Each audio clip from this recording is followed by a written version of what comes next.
सजगता और आत्मनिरीक्षण में क्या अंतर है, और सजगता में भी सजग कौन है। तो पहला तो है कि सजगता और आत्मनिरीक्षण में क्या अंतर है। तो एक तो हम यही समझ लेते हैं कि आत्मनिरीक्षण और सजग रहना दोनों एक ही बात है, पर वो दोनों एक ही नहीं है, दोनों में अंतर है।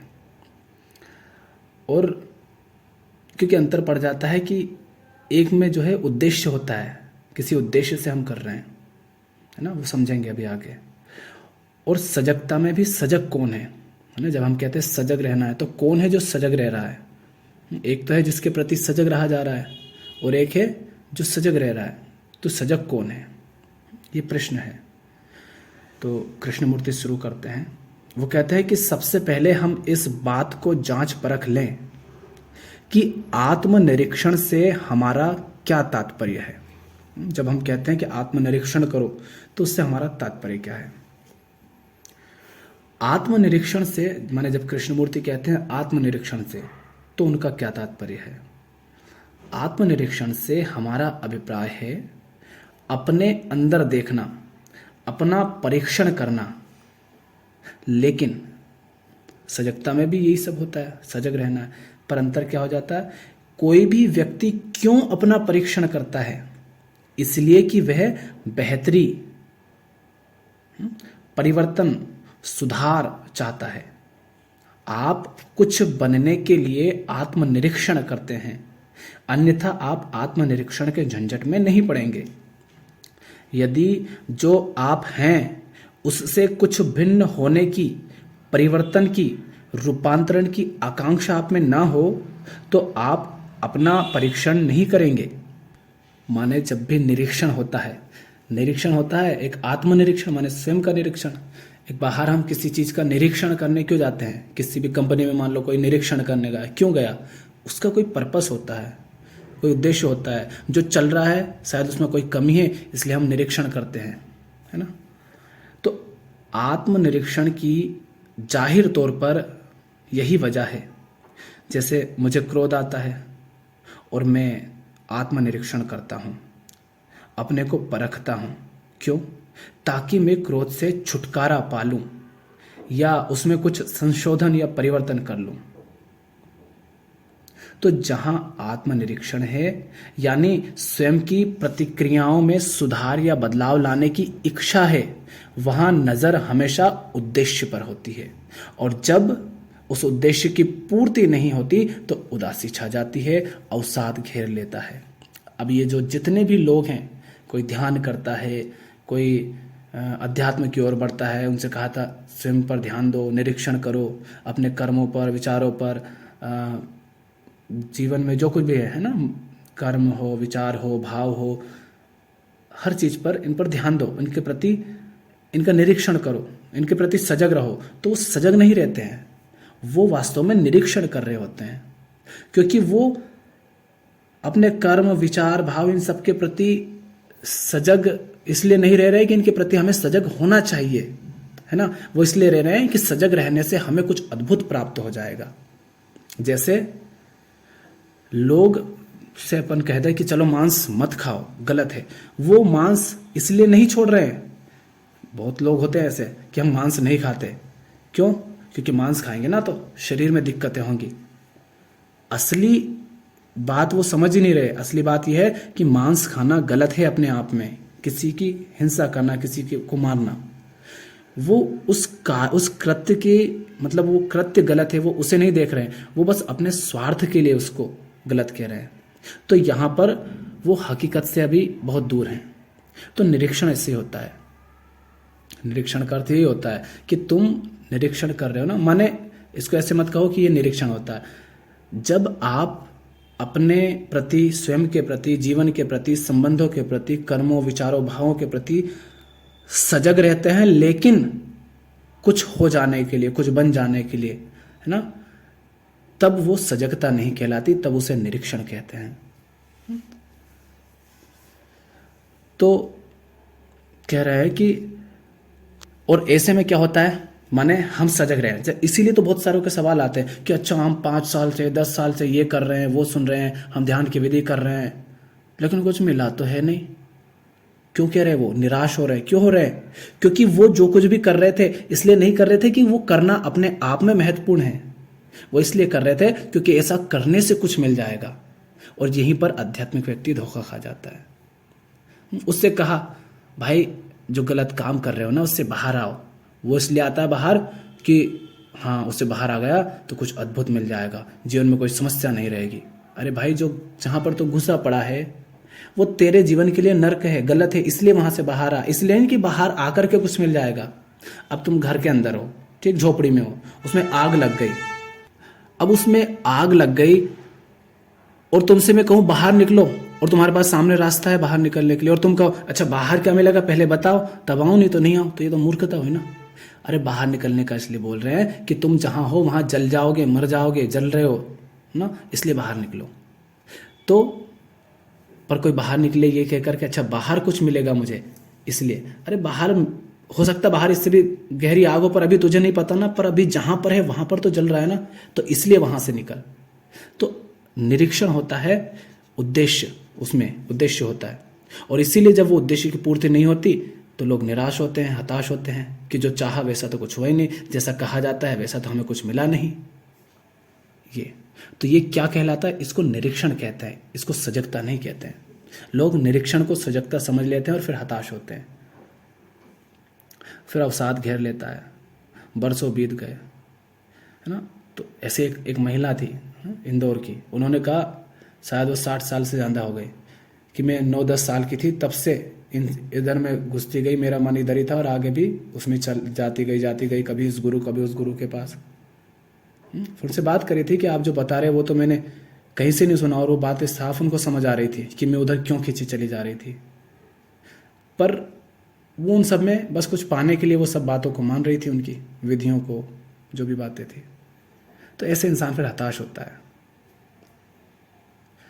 तो कह रहे हैं अतः आत्मनिरीक्षण और अवसाद अनिवार्यतः साथ साथ चलते हैं, है ना।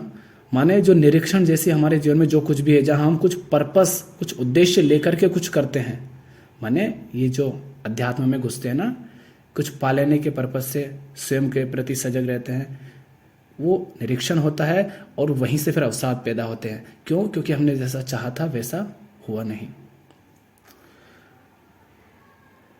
शायद आपने कभी इस बात पर ध्यान दिया हो कि जब कभी आप स्वयं को बदलने के लिए अपने भीतर झांकते हैं, स्वयं को बदलने के लिए अपने भीतर झांकते हैं, तभी अवसाद की एक लहर उठने लगती है।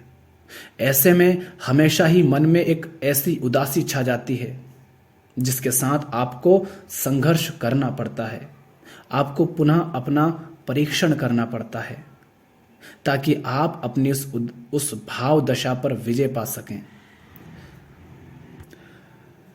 आत्मनिरीक्षण की प्रक्रिया आपको विमुक्त नहीं करती, क्योंकि वह तो विमुक्त है ना, माने मुक्त नहीं करती, क्योंकि वह तो जो है उसे कुछ ऐसी चीज में जो वह नहीं है रूपांतरित करने की ही प्रक्रिया है। देखो अब ये रूपांतरित से समझो। आत्मनिरीक्षण का अर्थ होता है कि जो है हम उसको रूपांतरित करना चाहते हैं, बदल देना चाहते हैं। और सजगता का अर्थ है जो है उसको हम रूपांतरित करने के उद्देश्य से उसके प्रति सजग नहीं है, बस हम सजग हैं कि क्या है उसके प्रति, जो है उसके प्रति सजग हैं, उसको बदलने के उद्देश्य से नहीं। तो आत्मनिरीक्षण की प्रक्रिया आपको विमुक्त नहीं करती, क्योंकि वह तो जो है उससे कुछ ऐसी चीज में जो वह नहीं है रूपांतरित करने की ही प्रक्रिया है। स्पष्ट है कि जब हम आत्मनिरीक्षण करते हैं, जब उस विशेष क्रिया में संलग्न होते हैं, तो ठीक ऐसा ही होता है। आत्मनिरीक्षण में सदा एक संचयी प्रक्रिया निहित है।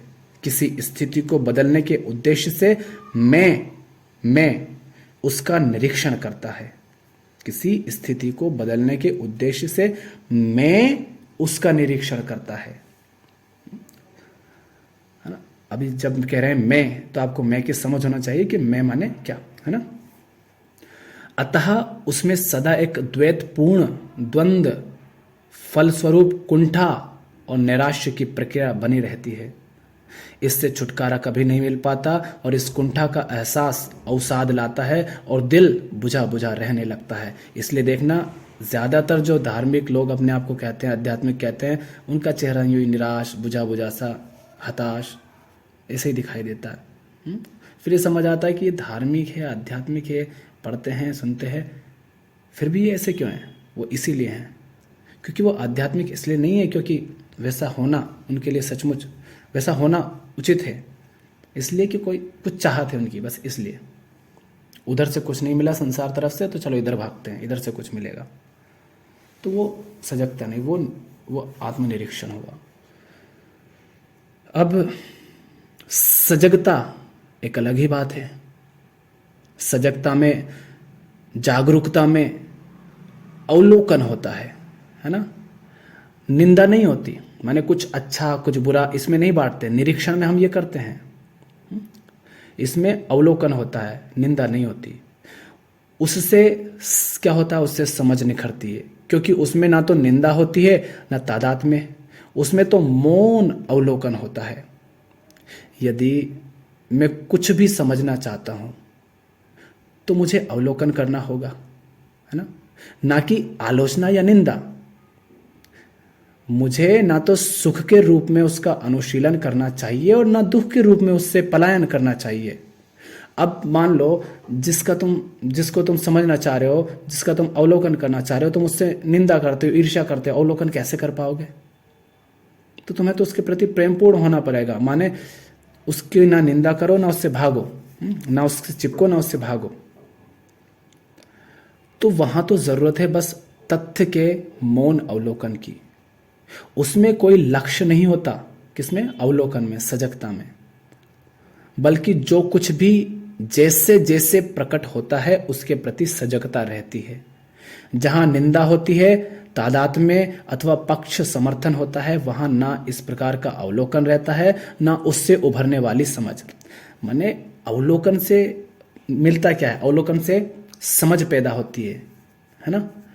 लेकिन वो समझ पैदा तभी होती है जब आप सचमुच अवलोकन ही कर रहे हैं, जब निरीक्षण कर रहे हैं, आत्मनिरीक्षण कर रहे हैं, निरीक्षण कर रहे हैं, तब समझ पैदा नहीं होती।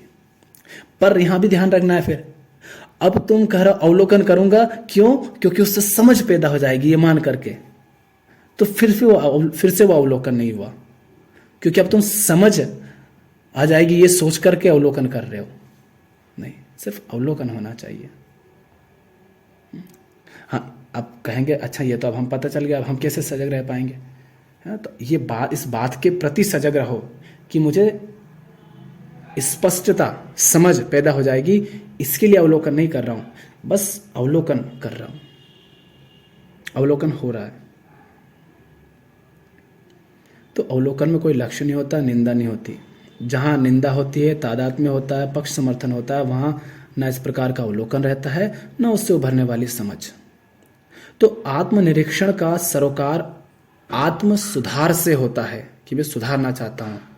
अतः आत्मनिरीक्षण क्या हो जाता है? फिर आत्म केंद्रित हो जाता है ना। मैं के इर्द गिर्द होता है आत्मनिरीक्षण, मैं के लिए होता है आत्मनिरीक्षण, कि ये जो मैं है इसी को और फुलाना है। और सजगता आत्म सुधार नहीं है, बल्कि यह तो स्व का, मैं का अंत है, जिसमें मैं का उसके समस्त विशिष्ट रुझानों, स्मृतियों, मांगों, प्रयोजनों के साथ लोप हो जाता है। सजगता आत्म सुधार नहीं है, बल्कि यह तो स्व का अंत है, जिसमें मैं का उसके समस्त विशिष्ट रुझानों, उसकी स्मृतियों, उसकी मांगों, उसके प्रयोजनों के साथ लोप हो जाता है। आत्मनिरीक्षण में तादात्म्य एवं निंदा समाहित है, या इसको ऐसा कहो कि जिसमें तादात्म्य और निरीक्षण समाहित है वो आत्मनिरीक्षण है, वो अवलोकन नहीं है। और सजगता में ना तो निंदा होती है ना तादात्म्य, माने जहां निंदा नहीं होती, जहां तादात्म्य नहीं होता, जहां आप पाप पुण्य ऐसे बांट करके चीज को नहीं देखते, बस जो है उसे वैसा ही देखते हैं, वहां सजगता होती है। इसलिए उसमें कोई आत्म सुधार नहीं होता। दोनों में बड़ा फर्क है। तो जो अपने आत्म सुधार के लिए आ रहा हो उसके लिए अवलोकन नहीं है, वहां आत्म सुधार नहीं होता। आत्म सुधार करना है तो निरीक्षण करो, उसमें गलत नहीं है, निरीक्षण करो, कोई दिक्कत नहीं। पर वो अंतर बता रहा है कि आत्म निरीक्षण और अवलोकन में अंतर क्या होता है, सजगता में अंतर क्या होता है। फिर वो कह रहे हैं कि अपना सुधार चाहने वाला व्यक्ति कभी भी जागरूक नहीं हो सकता। क्यों? क्योंकि सुधार की चाह का मतलब है वर्तमान स्थिति की निंदा। तभी तो मैं सुधार चाहता हूं, नहीं वर्तमान जो है मैं उसकी निंदा कर रहा हूं। तो सुधार की चाह का मतलब है वर्तमान स्थिति की निंदा तथा किसी वांछित फल की अपेक्षा। जबकि सजगता में बिना निंदा के, बिना नकार या स्वीकार के और बिना किसी उद्देश्य के अवलोकन होता है। ये सजगता बाहरी वस्तुओं से शुरू होती है ना। अब सजगता भी करना है तो ये शुरू कहाँ से होती है? सजगता बाहरी, स्थूल बाहरी वस्तुओं से शुरू होती है। हम पहले वस्तुओं के साथ, प्रकृति के साथ संपर्क में आते हैं, ठीक। अतः उन्हीं के प्रति हम सजग होते हैं कि बाहर जो कुछ चल रहा है, जैसे कर्म फल से हम सजग होते हैं। सर्वप्रथम अपने आसपास की चीजों के प्रति सजगता होती है, प्रकृति के प्रति, अपने चारों ओर की वस्तुओं के प्रति, और तब लोगों के प्रति संवेदनशीलता होती है, जिसका अर्थ है रिश्ता, संबंध। उसके बाद हमें दिखेगी विचारों के प्रति सजगता है, माने आसपास की चीजों, दुनिया के प्रति सजगता, फिर लोगों के प्रति सजगता, फिर वो सूक्ष्म तल पर बढ़ती जाएगी, फिर विचारों के प्रति सजगता। ये सजगता, फिर इसके बाद फिर भावों के प्रति, फिर वृत्तियों के प्रति सजगता, ऐसे सूक्ष्म तल पर बढ़ती जाती है बाहर से शुरू होकर।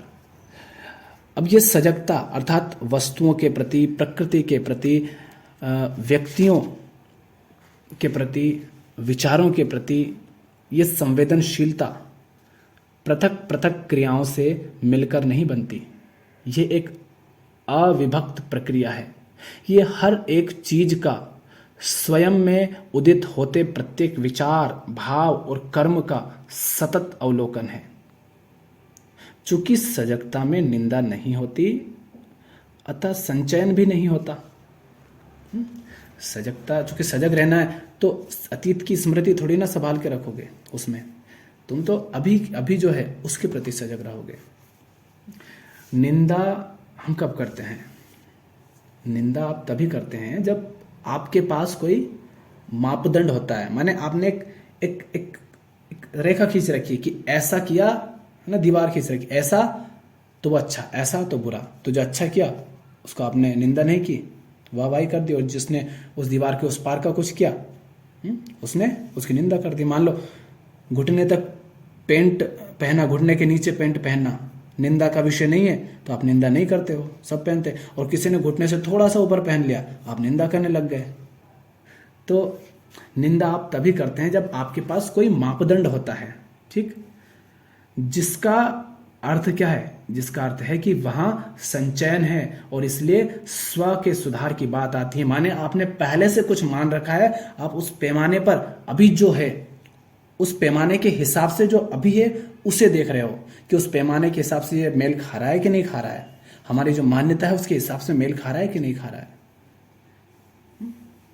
तो निंदा आप तभी करते हैं जब आपके पास कोई मापदंड होता है, जिसका अर्थ है कि वहां संचय है, संचयन है, और इसलिए स्व के, मैं के सुधार की बात आती है। इसलिए हम कहते हैं मैं का सुधार।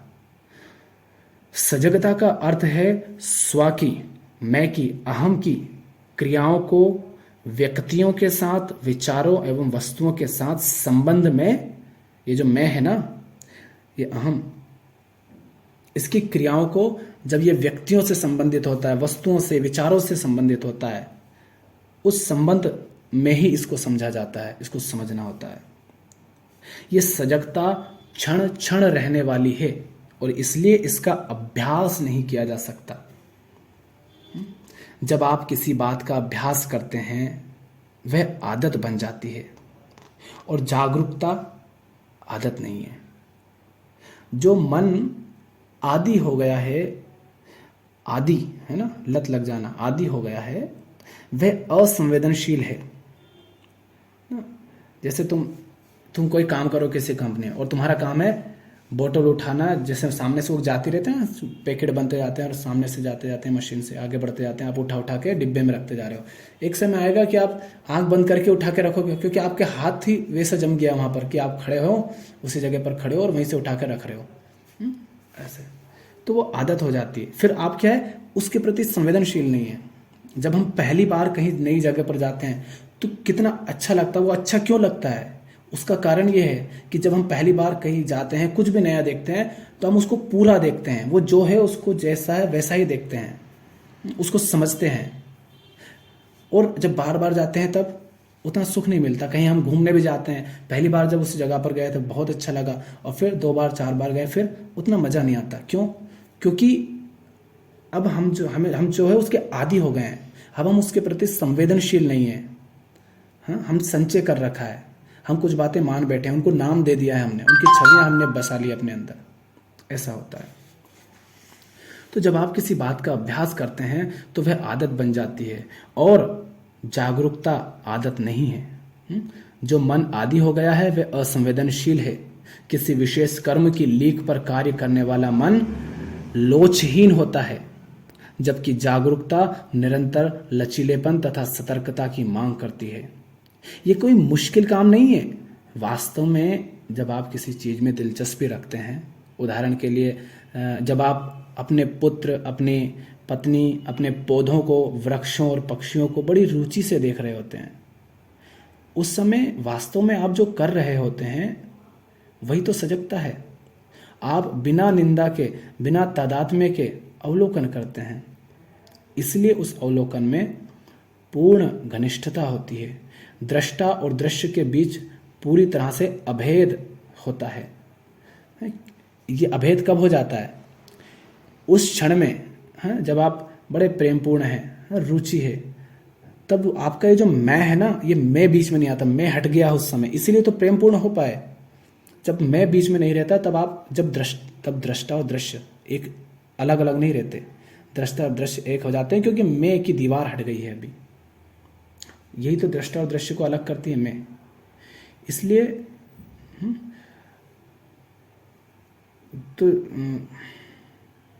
इसलिए उस अवलोकन में पूर्ण घनिष्ठता होती है। दृष्टा और दृश्य के बीच पूरी तरह से अभेद होता है।